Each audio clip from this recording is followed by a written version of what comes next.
نحمده ونصلي ونسلم على رسوله الكريم أما بعد فأعوذ بالله من الشيطان الرجيم بسم الله الرحمن الرحيم اهدنا الصراط المستقيم صدق الله العلي العظيم هو الحبيب الذي ترجى شفاعته لكل هول من الأهوال مقتحم مولاي صل وسلم دائما ابدا على حبیبک خیر الخلق کلہم۔ رب العالمین ہمیں نور قرآن پاک سے منور فرمائے، آمین۔ ان فی خلق السماوات والارض، نشانیوں کا ذکر ہے۔ فرمایا بے شک آسمان اور زمین کی پیدائش میں نشانی ہے۔ واختلاف اللیل والنہار، رات اور دن کے آنے جانے میں، والفلک التی تجری فی البحر، اور اس کشتی میں جو سمندر میں چلتی ہے، بما ینفع الناس، لوگوں کے نفع والی چیزیں اٹھا کر چلتی ہے۔ وہ پانی کہ جس میں اگر سوئی ڈالی جائے تو وہ ڈوب جائے، لاکھوں ٹن لوہا اور بھاری بھاری مشینری اس پانی میں جہاز میں اٹھا لی جاتی ہیں۔ یہ عقل انسان کو کس نے دی ہے؟ اللہ تعالیٰ نے عطا فرمائی۔ وما انزل اللہ من السماء من ماء، اور جو اللہ نے آسمان سے پانی نازل کیا اس میں بھی نشانی ہے۔ فاحیا به الارض بعد موتها، بس اس پانی کے ذریعے اللہ تعالیٰ نے زمین کو آباد کر دیا، زندہ کر دیا۔ زمین کے ویران اور بنجر ہو جانے کے بعد وہ پانی اس زمین کو سیراب کرتا ہے۔ فاحیا، بس زندہ فرمایا، بہ الارض، اس پانی کے ذریعے زمین کو، بعد موتها، اس کے ویران ہو جانے، مر جانے کے بعد، وہ بثا، اور اللہ تعالی نے پھیلا دیے، فیہا، اس زمین میں، من کل دابہ، ہر قسم کے جانور، وتصریف الریاح، اور ہواؤں کے چلنے میں بھی نشانی ہے۔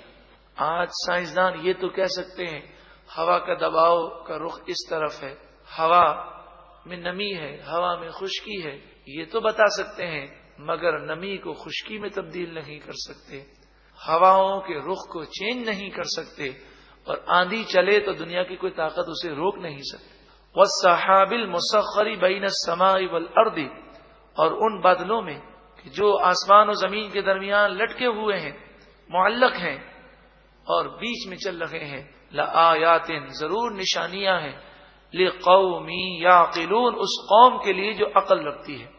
ومن الناس، نشانیوں کا ذکر ہوا، اور یقیناً عقل رکھنے والا ان نشانیوں کو دیکھ کر، رب العالمین کی قدرت کو دیکھ کر رب العالمین کی بارگاہ میں جھک جاتا ہے، وہ عاجزی کرتا ہے، اسی کی عبادت کرتا ہے۔ لیکن مشرکوں نے کیا کیا؟ بت بنا لیے اور بتوں کی پوجا کرنے لگے۔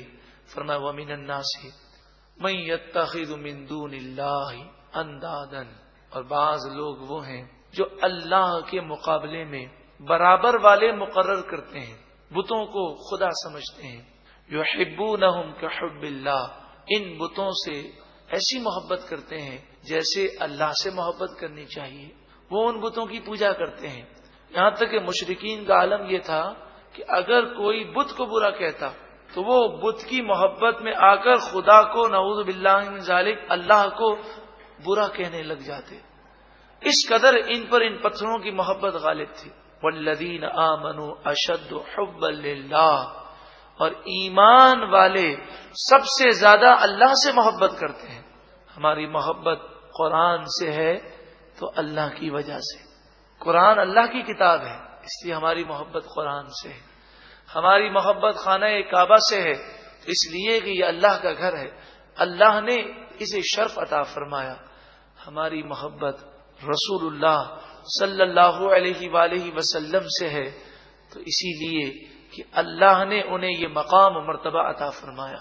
وَلَوْ يَرَى الَّذِينَ ظَلَمُوا، اور اگر ظالم دیکھیں، وہ وقت یاد کریں، اِذْ يَرَوْنَ الْعَذَابَ، جب وہ عذاب کو دیکھیں گے تو اس وقت وہ کہہ اٹھیں گے، ان القوت للہ جمیعا، بے شک ساری طاقت تو اللہ ہی کی ہے، ساری طاقتیں ختم ہو جائیں گی اور یہ ظاہر ہو جائے گا کہ رب العالمین کے مقابلہ کرنے کی ہم میں طاقت نہیں۔ وَأَنَّ اللَّهَ شَدِيدُ الْعَذَابِ، اور بے شک اللہ تعالی شدید عذاب دینے والا ہے۔ تو اس وقت کے آنے سے پہلے آج ہی وہ رب العالمین کی طاقت کو تسلیم کر لے اور یہ سمجھے کہ میں بے بس ہوں۔ جب میں بے بس ہوں تو میں اپنے رب کی نافرمانی کیوں کرتا ہوں؟ وہی عزت دینے والا ہے، وہی روزی دینے والا ہے، وہی بیماریاں دور کرنے والا ہے، تو لوگوں کی خاطر کہ لوگ کیا کہیں گے اس کی خاطر اپنے رب کو ناراض کیوں کیا جائے؟ جب اس قیامت کے دن تبرأ الذین اتبعوا من الذین اتبعوا، جن دنیا کے لوگوں کی خاطر لوگوں نے گناہ کیے ہوں گے وہ لوگ ان لوگوں سے بیزاری کا اظہار کریں گے۔ جس بچے نے اپنے ماں باپ کی خاطر گناہ کیے ہیں، یا جن ماں باپ نے اپنی اولاد کی خاطر گناہ کیے ہیں، یا جس قوم نے اپنے سردار کی خاطر، اپنے بادشاہ کی خاطر گناہ کیے ہیں، یہ بڑے لوگ ان سے بیزاری کا اظہار کریں گے۔ وہ چمٹنا چاہیں گے تو ان کو دور بھگائیں گے، وہ کہیں گے ہم تو تمہیں جانتے ہی نہیں ہے، تم کون ہو؟ فرمایا جب تبرأ الذین اتبعوا، جن لوگوں کی پیروی کی گئی یعنی جو قوم کے سردار ہیں وہ بیزاری کا اظہار کریں گے، من الذین اتبعوا، ان لوگوں سے جنہوں نے ان کی اطاعت کی، جنہوں نے ان کی فرمانبرداری کی، ورأوا العذاب، اور وہ عذاب دیکھیں گے، وتقطعت بہم الاسباب، رشتے ختم ہو جائیں گے، کوئی کسی کو پہچاننے کے لیے تیار نہیں ہوگا۔ وقال الذین اتبعوا، اور کہیں گے وہ لوگ جنہوں نے پیروی کی، جنہوں نے لوگوں کی خاطر گناہ کیے، لو ان لنا کرۃ، اگر ہمارے لیے دوبارہ پلٹنا ہو، فنتبرأ منہم کما تبرؤوا منا، تو جیسا یہ ہم سے بیزار آج ہو گئے ہیں ہم بھی ان سے بیزار ہو جائیں، لیکن اب دوبارہ پلٹ کر دنیا میں جانا نہیں ہے۔ ارشاد فرمایا کذالک، اسی طرح یریہم اللہ اعمالہم، اللہ تعالیٰ انہیں ان کے اعمال دکھائے گا، حسرات علیہم، ان پر حسرت بنا کر، یعنی ان کے سامنے پچھلے اعمال ہوں گے، اب وہ دوبارہ پلٹنے کی خواہش کریں گے لیکن دوبارہ دنیا میں جا نہیں سکیں گے، اب انہیں ایسی حسرت ہوگی، ایسی حسرت ہوگی، فرمایا اتنی حسرت ہوگی کہ وہ حسرت کے مارے اپنی انگلیاں چبانے لگیں گے۔ وہ ندامت، اللہ اکبر، کیسی ندامت ہوگی۔ کسی کے 1,00,000 روپے کھو جائیں افسوس ہوتا ہے، اپنی نادانی سے کھو جائیں زیادہ افسوس ہوتا ہے، اور جتنی رقم زیادہ کھوئے گی اتنا افسوس اور حسرت زیادہ ہوگی۔ لیکن وہ تو کیسی حسرت ہے کہ ایمان برباد ہو گیا تو ہمیشہ جہنم میں جلنا ہے۔ وما هم بخارجین من النار، اور وہ جہنم سے کبھی بھی نکلیں گے نہیں۔